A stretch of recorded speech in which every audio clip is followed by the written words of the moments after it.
you are in the media world, Beanie, and I'm in the media world as also, but like you are everywhere, right? You built your brand, you're everywhere, and it took time to get there, right? And we both are athletes, so I kind of wanted to ask you, majoring in broadcast journalism, being an athlete, being a volleyball player, like what was that time commitment like? Was there a conflict in those schedules? Because I know there's going to be a lot of people that want to go down this path, but they don't really know the reality of it. So just kind of talk to us about what that was like as an athlete transitioning or even trying to get there.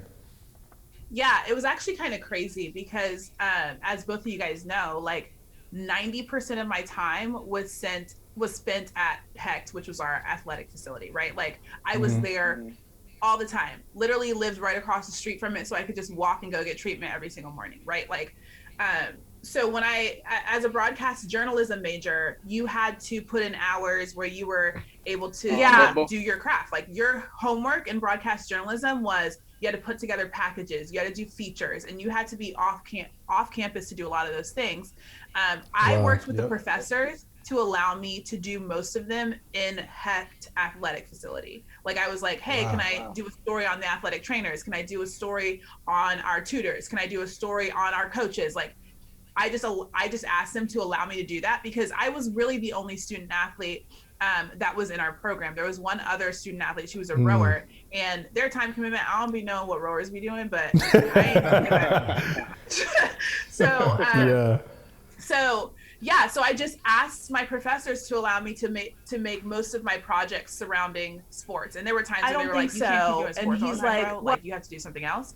But I was able to do a lot of my projects based on sports. It was actually kind of crazy because I remember like people would do internships. I couldn't do internships during the summer because I was always injured. So I always be going to rehab, going to treatment, all that stuff.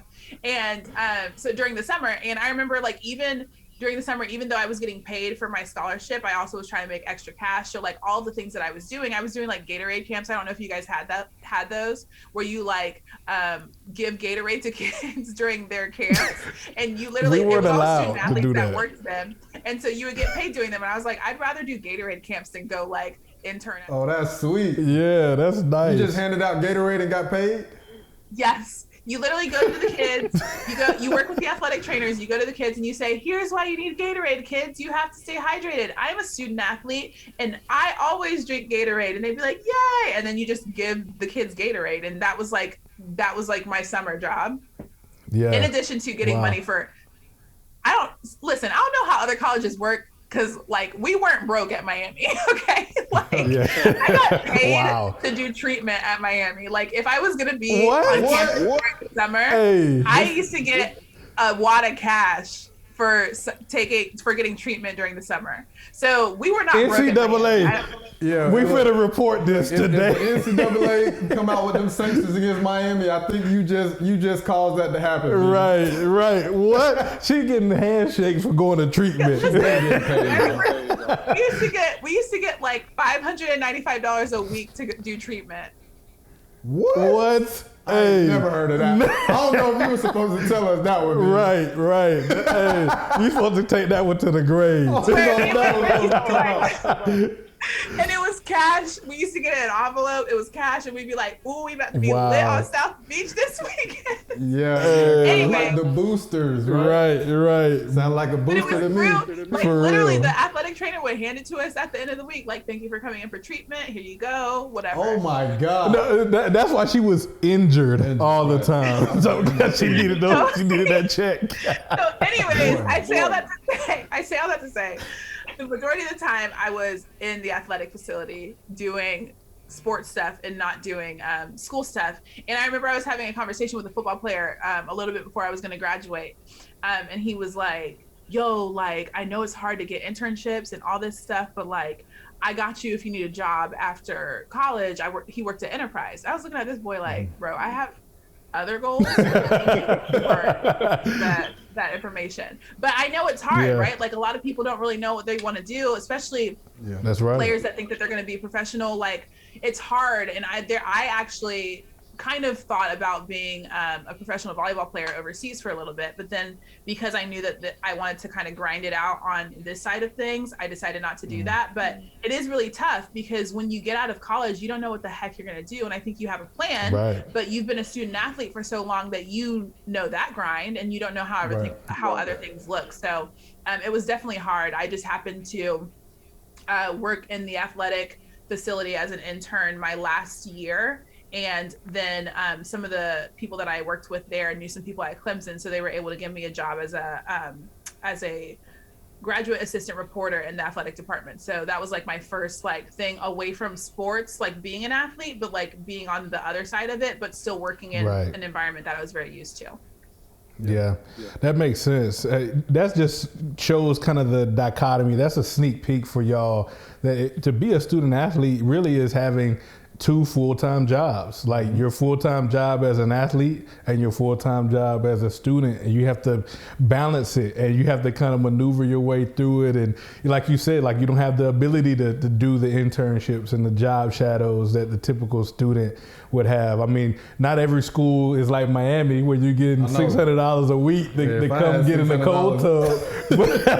A week, a week, man. Hey, she was making better than minimum wage just going in there to get on the game ready. But no, that was really good. Like I'm glad to hear like you kind of dive into a little bit of the tension that's there, and some of the struggle that you even had to go through post of deciding like, do I want to continue and potentially play professionally overseas? Like, tell us a little bit more about that. Like, did you feel, one, that there was a huge difference or dichotomy between some of the like revenue generating sports, like some of the college basketball players, college football players, compared to what you were doing with volleyball? Did you see a huge amount of, I don't know, injustice maybe, or even just discrepancies there of how people were treated? And then secondly, how did you make that transition so seamlessly? Like most people, I feel like struggle a little bit. They may figure out, do I want to do insurance? Do I want to work at Enterprise or whatever? How did you make that transition so easily without much of a hiccup? So hit on both of those if you don't mind. Yeah.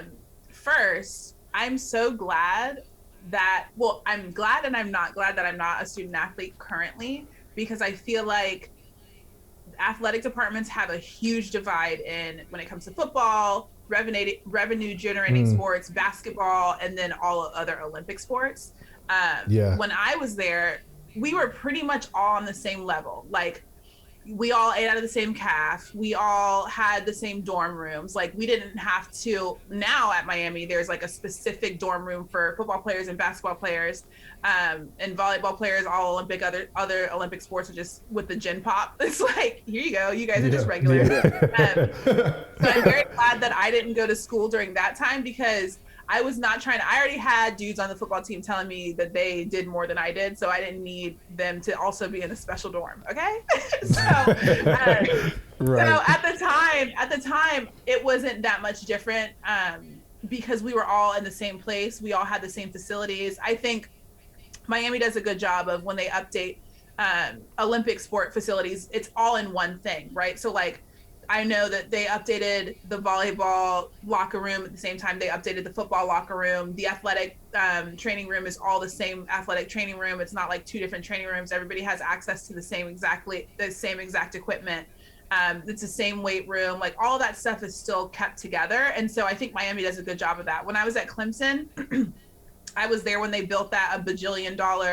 Y'all got a barbershop, a bowling alley, a beach volleyball. How y'all got a beach volleyball court and volleyball doesn't have one? That don't make no sense. What y'all need that for? So I'm very glad that I was not on a campus that did that kind of thing, because when you go to Clemson's facility, it's like, so you guys could basically live here if you wanted to.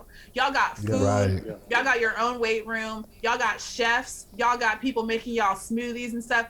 I'm hungry. Like, I've been like, excuse me, I play volleyball here. So I'm glad I didn't have to deal with Clemson situation. But like I said, all the stuff is very equal at Miami. Like their smoothie station, all of the food that they offer student athletes in the athletic facility, it's to everybody and not just basketball, football, or whatever. And so I didn't see that much of a discrepancy then when I was there, because we didn't even have all that fancy stuff. And I also don't see that much of a discrepancy now. I will say that, like, obviously here's the thing about football on University of Miami's campus. Nobody cares. Like, I know it's the U. The stadium is 45 minutes away from campus. You have to take a shuttle to get there. People weren't trying to do all that. Like, they were like, let's just throw a party here and watch the game and not watch the game. Because also, no offense, I know that we're coming back, maybe slightly, baby steps. Yeah, y'all but coming back. Yeah, y'all coming back. Yeah, they're trying. the Miami team that I watched was bad. So people didn't care. And so that's the other thing. Like, I bet if we were as good as Clemson, it would be a little bit different, but they aren't. Right. And so there wasn't that much of a discrepancy when I was on campus. Transitioning into being a full real life adult was hard, but not that hard. So I redshirted my freshman year because I was injured. And of course, everybody, I was injured. That's why I was getting paid. Trust me. That's why I was getting What paid. year were you not injured? When you had enough money to finally play? you're right. I was injured every year. I did rehab every summer because I was injured. But I redshirted my freshman year, and I had been there for 5 years, so I feel like my time was clearly coming to an end. I felt old. Right. And I've been there. So, and then also because I redshirted, my last semester actually, I don't know, now watching people redshirt, usually people figure it out like, you don't need to be here the last semester if your season is during the fall. But my coach didn't do that. Like, she was like, your season is during the fall and you're here until the spring, you're done in May. So I don't know why that worked out, but it allowed me to have a semester of like, none of my classes counted. I was taking like 2 night classes. They didn't really count for anything. I mean, I got credit, but like, it's not like I needed it. I had already graduated. And I just had time to like figure out like what the heck I was doing and not have to do the grind of like going to practice in the morning, going to rehab, going to training, going to conditioning. Like, I didn't have to do that anymore. And so I had a semester where I could just figure out what life looked like without being an athlete. It was very interesting. Like, there was no structure. Like, I was just so I wake up at whenever and then go to class at 7 p.m. and what? So like, I was just doing the most. Honestly, I don't even really remember what that fully was like, because I just think it was a transition. And then I used a lot of that time to figure out what I wanted to do next. And it was just like a growing experience. And so one of my best friends ended up going to this tournament thing that like kind of traveled all over Europe playing volleyball. And I considered doing that. But then I ended up actually working at Fox Sports as a production assistant, and then also working part-time at Athletes in Action on campus. And so those 2 things allowed me, because it wasn't a very demanding schedule, to kind of figure out what I wanted to do next for about 6 months. And then I got the job at Clemson. So it was a transition, but it wasn't actually that hard because I had a semester to kind of figure it out. Yeah, I think it's great that you said that, because I think every athlete kind of goes through that transition of like, our days are so structured, and then you finally get some free time, which is great, but you also don't even know how to manage that free time.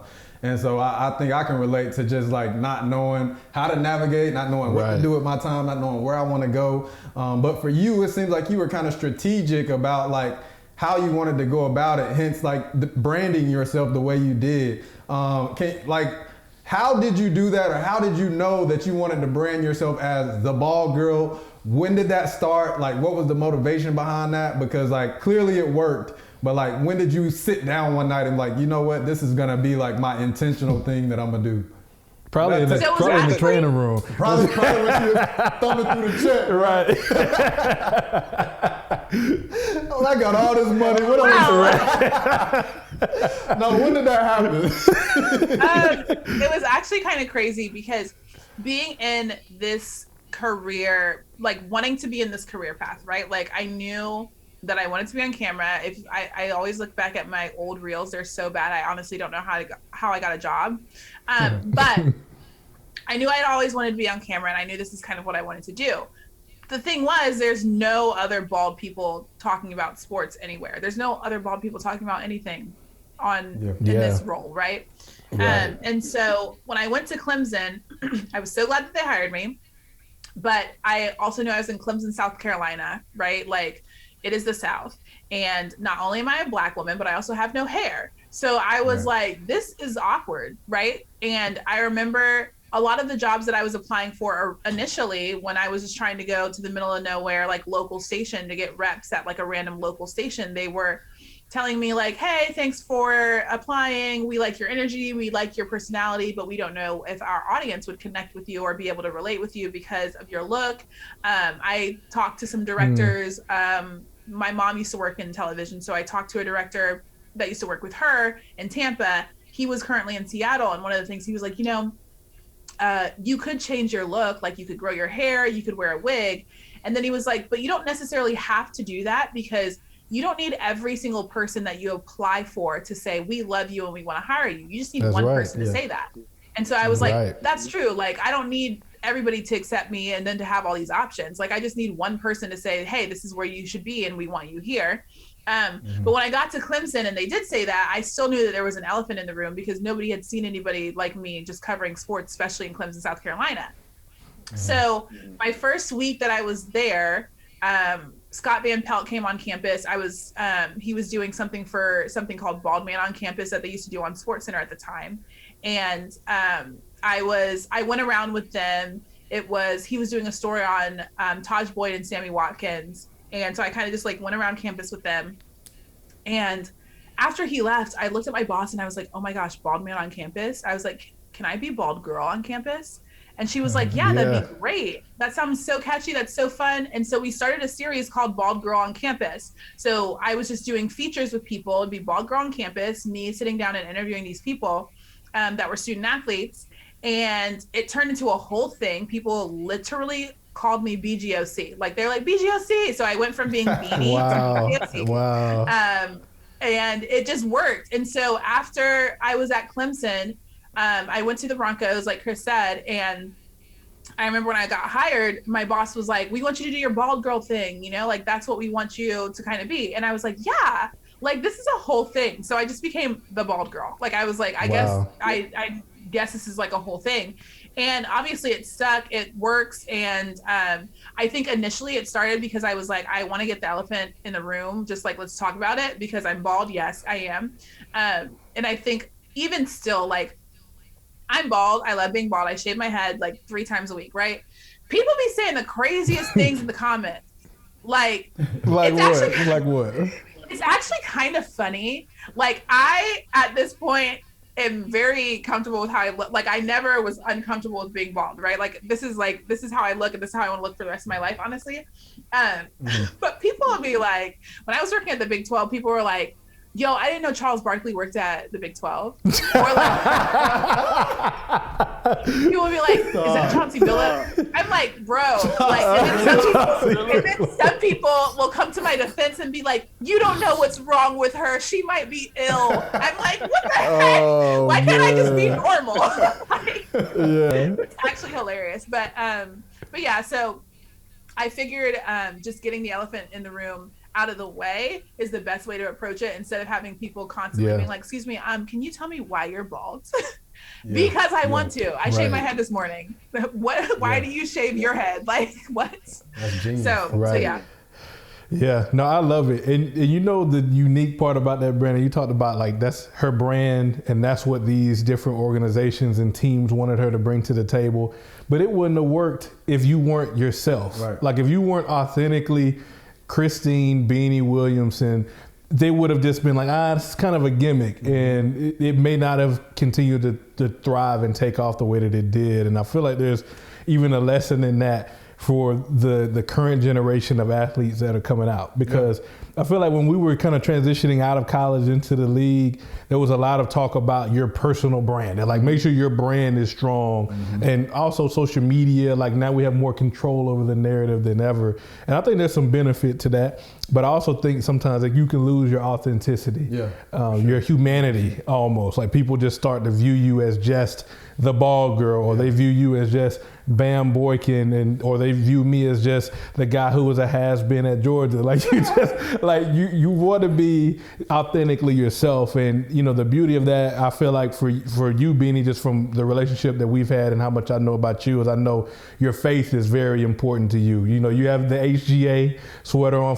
For those of y'all who don't know, that stands for His Glory Alone. Shout out to KB, the Southside Rabbi. But my question to you is, do you feel like you've had to put your faith or who you are on the back burner at all with all the grind and the work that you're putting in? You're working, you know, from 4 a.m., you know, from 1 a.m. to 4 a.m. and then you're getting back up early in the morning, getting back to work on 4 or 5 other shows. Like, do you feel like you've had to sacrifice, you know, your walk with God at all, or any relationship, honestly, with the grind you've had to put in? I think when I was working for the Broncos, it was probably the toughest for me because we had game days on Sunday, right? Like, I didn't have time to figure out like how to create a community while also being in the sport that I worked for, because you couldn't go to church, right? Yeah. One of my best friends was on the team, who you know, Chris, Max Garcia. And so I was able to form a little small community with him. And like, we created an environment where, like, you know, after game days, we found a church that had like a late night service that we would go to and stuff like that. But like, it was very hard during the football season at the Broncos too, because I was working nonstop then. Like, legitimately, I think I had my Saturday was my off day, and it was an off day because they only had walkthroughs that morning. And so I didn't have to like be on at the facility all day. So I think the hardest time was definitely when I was at the Broncos. I think the best time for me was when I was at the Big 12, because even though I was working for a conference, I worked a 9 to 5 basically. Like, I didn't have to be there anytime other than 9 to 5 on Monday through Friday. And so I was able to, I think that's probably in my career where I formed the best relationships with people at my church. Like, they became some of my best friends. I was spending a lot of time with them. Here, I have not found a church. I have found friends, but when I first got here, the most important thing for me was figuring out what I was doing, because I truly got here and it was like a whirlwind. Like, I went from, like I said, working a 9 to 5 where I was a one-man band. I was doing my own thing. Like, I was the one in control of the content. I was the one that was calling student athletes, calling coaches, calling all, like, I created my own schedule, to coming to ESPN, which is the size of a college campus. And they're like, get to know people and like get involved with things and like also like be on all of these shows. And I honestly had no idea what I was doing. And I went from covering a conference, so being focused on 10 teams only, and there's a bunch of sports, but still I was only focused on those 10 schools, to being like, hey, what am I doing here? And they're like, everything, a little bit of everything. And I'm like, no, so I have to know all sports all the time. Like, we do UFC. Like, I'm like, bro, like, I have to know everything that's going on. And so when I got here, I felt like I legitimately had just been thrown into the ocean. And so the most important thing for me was going on campus, being seen on campus, and then studying, and then like trying to not drown in all the information that I was trying to learn. And then we were in a pandemic. So I'm like grind. And then it's like, and now here's coronavirus. And I'm like, what? Right. Honestly, the majority of my time has been spent inside of a home. I actually moved last October. So like, I was inside of a home most of the time. But I will say, when my journey to ESPN was very interesting, but when I met with the people that are in the talent office at ESPN, the first conversation that I had was with this woman who works in the talent office. Her name is Carol. And so I went down to Austin to meet her and this other guy named Patrick who work in the talent office. And she pulled me aside, like she's like, hey, Christine, I'm Carol, like whatever. And we sat in a room, and this was in 2019, a year before my brother passed away, 2018. And it was just like a whirlwind. Like, it was a lot of crazy things that happened. My best friend got killed in 2017. So like, I was just like, it was a wild time in my life. And I sat in this room with this woman named Carol, and we start talking, and she, for some reason, mentioned the fact that her mom had passed away not long before. And we literally were sitting there and we started crying, and then we started talking about our faith, and like we literally had this moment where I had just met this lady. We're sitting here crying. We're talking about our faith. I'm like, I don't know what I'm doing. Like, all these things have been happening in my life. And she was like, listen, I saw your reel and you have the light, girl. Like, you are spreading the light. And I see it. Like, this is exactly where God wants you to be. And I was like, So I'm like going into this meeting, like, all like, okay, Christine, be ready. This is your ESPN debut. Like, you're going to impress these people. They're going to want you at ESPN so bad because, and this wasn't like an interview or anything. Like, there was no job. Yeah. They just wanted to introduce themselves to me, right? Like, let's meet her. And I'm like, okay, wear your best dress, wear your best heels, look like.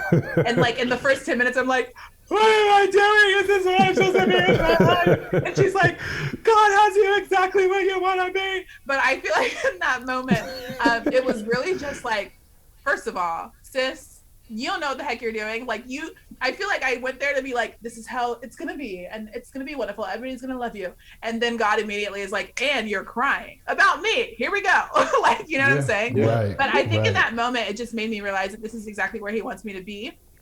And even though most of the time I'm just kind of like rolling with the punches and figuring things out, I think I'm always reminded in moments like that, like this is exactly where God wants me to be. And so even though there's times that's really hard where, you know, like I said, I don't really have a church family here. I don't have a community here. And I think there's always moments like that where I'm just like, you know what, like I'm going to trust that this is what I'm supposed to be doing. And like, eventually I'll figure out exactly what God's doing, but this is where I am right now. And I think this is where he wants me.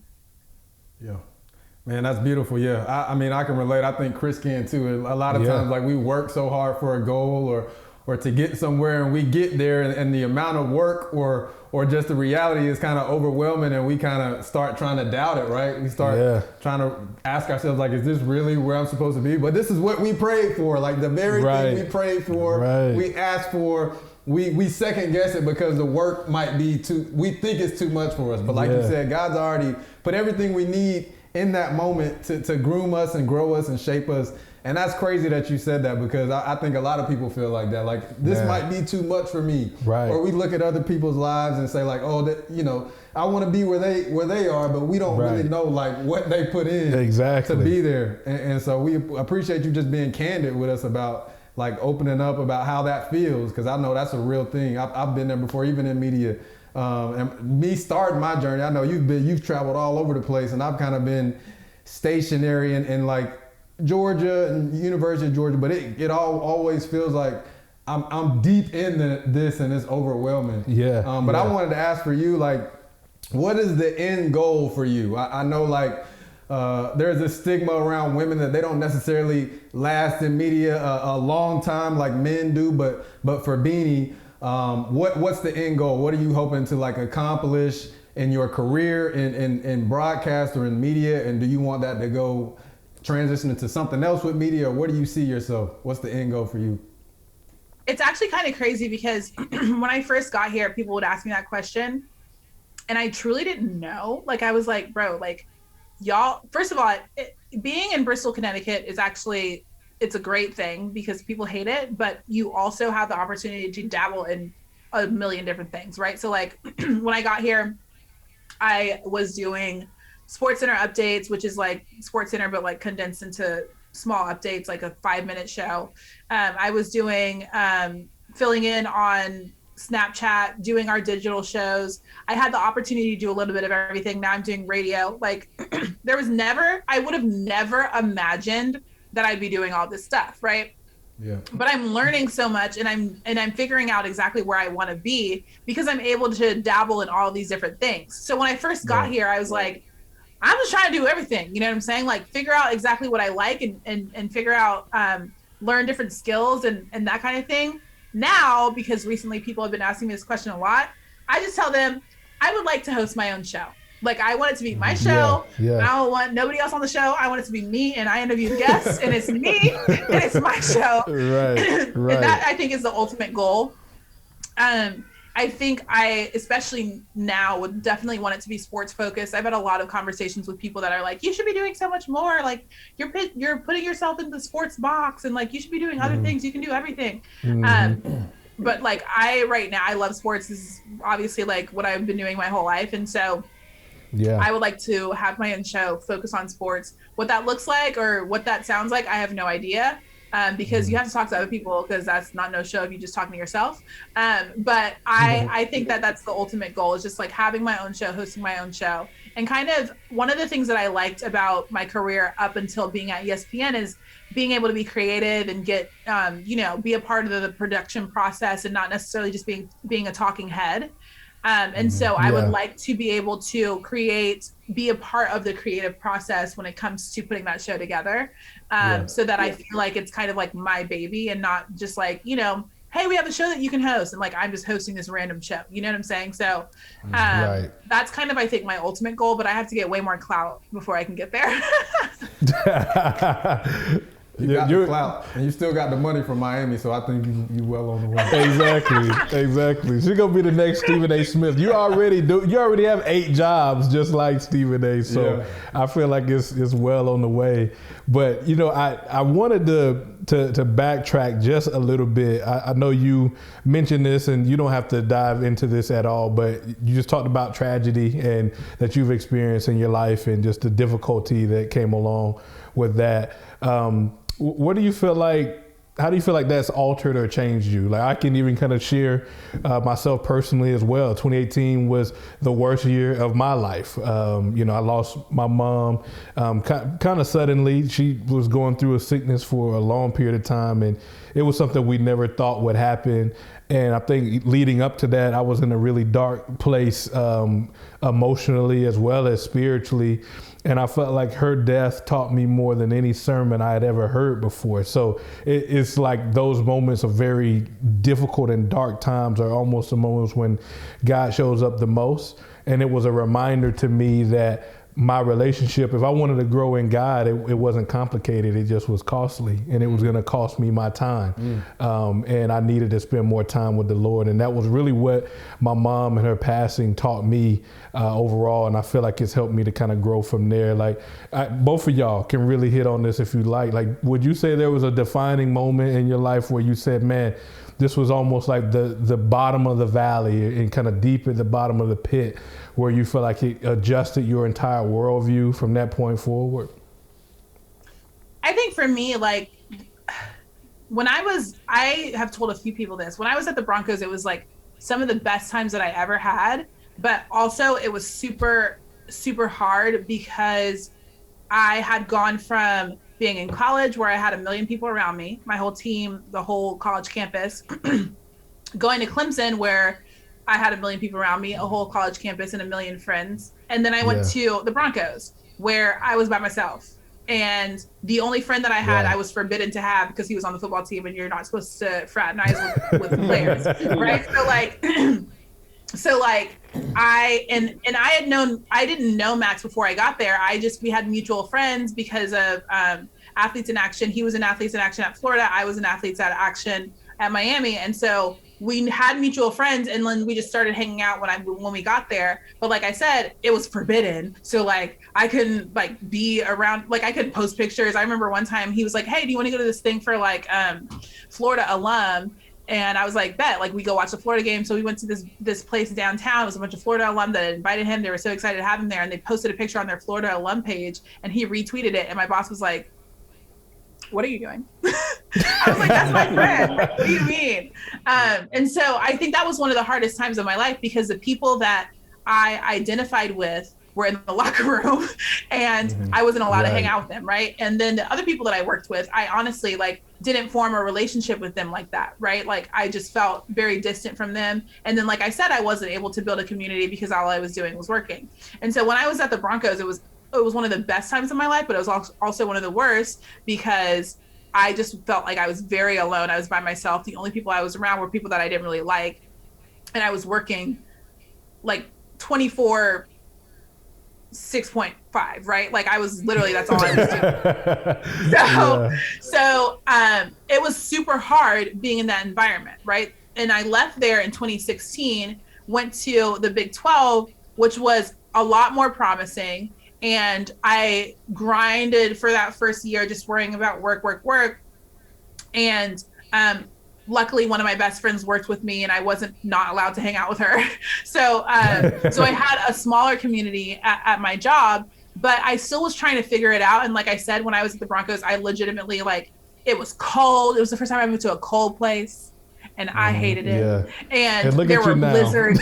It was awful. Like, it was just bad. And so that was, like, I think one of the hardest times of my life, because I felt very by myself. But it was also a time where I was, you know, chumming it up with Peyton Manning, and we won a Super Bowl. Like, there were a lot of good things that were happening throughout that, but it was also super hard. And so that was in 2016. And then when I finally felt like I was getting my footing, and like finally felt like, okay, like this is like kind of what life is looking like I'm an adult, and like this is what it feels like, then my best friend Allison was killed in a car accident. And I remember I was actually at work when it happened, and her sister called me on Facebook, and I was like, why is this girl calling me on Facebook? And I just knew it had something to do with her. I went to her Snapchat, and everything looked fine on her Snapchat. So I was like, I don't know why she's calling me. That happened. And then that just kind of like rocked me, right? Like, I was like, what the heck? And in that year, I hadn't really made that many friends in Dallas yet. So I had one best friend. She lived about an hour away. And so I was still like kind of feeling like very alone, but I had to just go through it, right? Like, I didn't have people around me. Honestly, one of the closest people to me was one of the moms of the Broncos players that lived in Dallas. So he was from DeSoto. And I remember I met her at training camp my first year there. I was only there for a year. So I met her at training camp before the football season, and we became super tight. And she just happened to live in DeSoto. So my mom called her and was like, yo, you need to have my daughter come to your house. They lived about 30 minutes away from where I lived. And so like that was kind of what I did. Like, I had no real friends to kind of be with in that time. So I went to her house. Like, I was just spending time at her house with her family, chilling. So that was kind of how I coped with that loss, right? Went home for a little bit because she's from Tampa. That's how I coped with the loss. And then I just started working again. And then about a year and a half later, my brother was killed. My mom called. I actually had left Tampa because KB's birthday was the weekend that my brother died. Wow. So I went to Tampa for KB's birthday, texted my brother happy birthday in the airport when I was going back. And I was like, hey, I'll call you when I get back to Dallas. Got on the plane. By the time I landed, my dad was calling me like, hey, you need to come back home.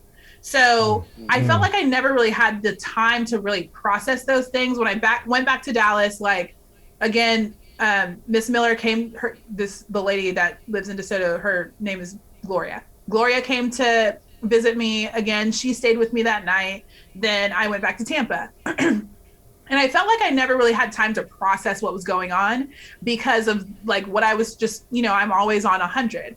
And so I feel like when I was going through those things, I kept trying to ignore what was happening and like deal with it. But like, I don't know how your grieving process was, but like, you know how they say that you have like the 5 stages or 7 stages or whatever of grieving? Like, I felt all of those things heavy. But I think for me, it made me honestly question the things that I had been programmed or taught as a child. Not necessarily just my faith, but like how the whole entire world operates and like what that looks like. I was like, do I care about my job? Which is why when I sat down with that woman, I was sitting there crying and being like, is this what I'm supposed to be doing? Because I was like, do I just want to go move to like a beautiful place and like stare at the stars and like look at the trees and like that kind of thing? Like, I was questioning legitimately everything in my life. And I kind of was going through a process where I was like dismantling everything and then building everything back up because I didn't know what I cared about anymore. Like, I was like, do I care about any of this stuff? Like, the following year in 2019, which is the same time that I was meeting with that woman, crying in her office, et cetera, my mom had to get a kidney transplant. The doctor told her she had cancer. She had to get a kidney removed. Like, there were just so many things happening. And I feel like I'm still in the process of building things back up because then the following year we were in the middle of a pandemic. Like, things have just been like happening thing after thing after thing. But I think the thing that has been constant that I've known And even though I question things about like, you know, do I still like, at one point, do I still want to do this as a career? Like, is this what I should be doing? Like, is God even, what does God mean when where is he in these situations? I remember I was sitting on my parents' porch, and I have one of my favorite books. It's actually on the floor right now. I'll show you. It's all toe up because I've read it so many times. This is it. It's like this, but it's called Spectacular Sin. It's called Spectacular Sins by John Piper. And it talks about how these things in the world happen and how God orchestrates all of them for good. So like, we'll see something and it'll look tragic. It'll look so bad. Jesus dying on the cross, for example, like that was the worst thing that ever happened. And it's called Spectacular Sins because there's a global purpose. There's always a purpose for why these things are happening. Yeah. And so I went through a process of trying to figure out when I sat down on the porch with my parents and we were talking about how, where we are in the situation with my brother dying, I was like, I'm trying to figure out what exactly God's doing because I don't know. Right now, I'm confused. And so I feel like that's just kind of where I've been, is like figuring out what exactly God is doing and what that looks like, what that means. I might never figure out the answer, but I think I have questioned so many things and tried to figure out so many things because like I said, I was dismantling everything and then building things back up. And so that's kind of how my processes look like. I'm in this position right now, and I'm not in this position because it just happened, right? Like God orchestrated this in my life for this to happen.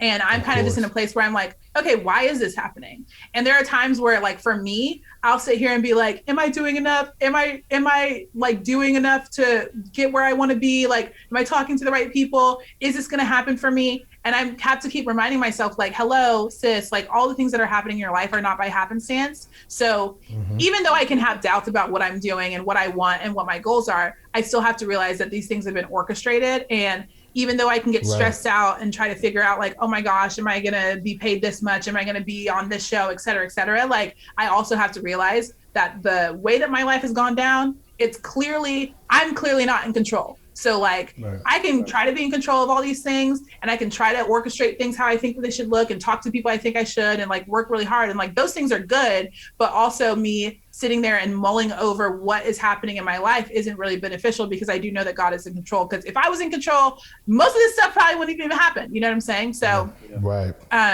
so yeah, that's kind of where I've been when it comes to just the process of looking at life and like becoming an adult and realizing, I think ultimately that I have no control over my life, and that is a really, really good thing.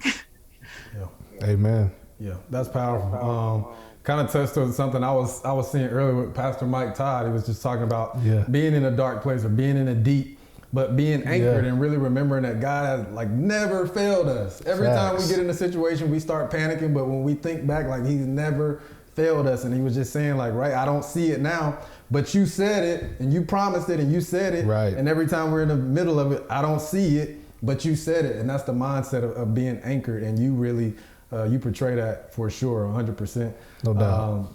And I know I don't know if you had another question. Yeah, I was going to say, I didn't have an additional question, but one, thank you, Beanie, for being so open and just sharing as much transparently as you have. But we try to end our show on a bit of a light note. And it's something special that we like to call 2 for 68. See if you can survive 2 for 68. So I don't know if you know, but what 2 It's a survive thing? Oh my gosh. You gotta survive 2 for 68. So what 2 for 68 is to play on me and Chris's numbers. I was number 2 at Georgia. He was number 68 at Georgia. So 2 of us for 68 seconds are going to ask you rapid fire questions that you have to answer. You can't say no answer. You can't say skip. You got to answer it. Hence 2 for 68. Beanie, are you ready for 2 for 68? 68 seconds. I'm scared. You're going to be good. You're going to be you'll be fine. The best one we got. Probably. All right. Probably. You ready? 2 for 68. Starting now. Miami or Clemson? Miami. Ooh. Okay. They were giving them the money. That's why. Yeah, that's why. What was your favorite pregame hype song? We ready. We in the little circle. Okay, yeah. I got one. If you had one superpower, what would it be? To transport anywhere like this. To teleport, yeah. Okay, I like it. Teleport, yeah. Or Yeah, same transport. thing. Right. Beanie weenies or rice and beans? Rice and beans. I don't really eat meat like that. Isn't beanie weenies like hot dogs? Yeah, I it don't is. eat meat like that either. Struggle meal. All right, I know you're a swaggy person and you into fashion, but if you had to choose to wear the same shoes for a year or eat the same meal for a year straight, which one would it be? Eat the same meal. Hey, I think I'd choose that too. man, I could. I would never in my life wear the same. Wait, what'd you say? Same shoes? No. How am I supposed to live? How am I supposed to build? No. I would eat the same meal. How am I supposed to live with shoes but not food? Wow. You survived 2 for 68, Beanie. Congratulations. You did it. You did made it. Great work. Yeah, and we appreciate you for coming on with us, man. This was like, we touched on a lot of different stuff. We did. A lot of different stuff. Man. But in the end, the ultimate thing comes down to community, belief, and our faith in God, right? No question. We've all been put in situations where we don't know, we're in the deep, but God always works it out for our good. Yeah, amen. Romans 8:28. Absolutely. So thank you again, Beanie, for joining us. Thank y'all for tuning in. As we said before, you can check out Beanie everywhere as the ball girl, all over ESPN. She has 8, 9, 10 different shows. She's on the radio. She's on social media, Snapchat, Instagram, Twitter, everywhere. So we just want to thank you again for joining us, Beanie, and thank y'all for checking us out. If you're looking at us on YouTube, you know the deal. Subscribe, hit the notification bell. Also, leave us a like, and in the comments, let us know, like, what's the most difficult thing you've been through, and how did you survive it? We'd love to get y'all's insight. Thank y'all for checking out Under Further Review. See y'all in the next one.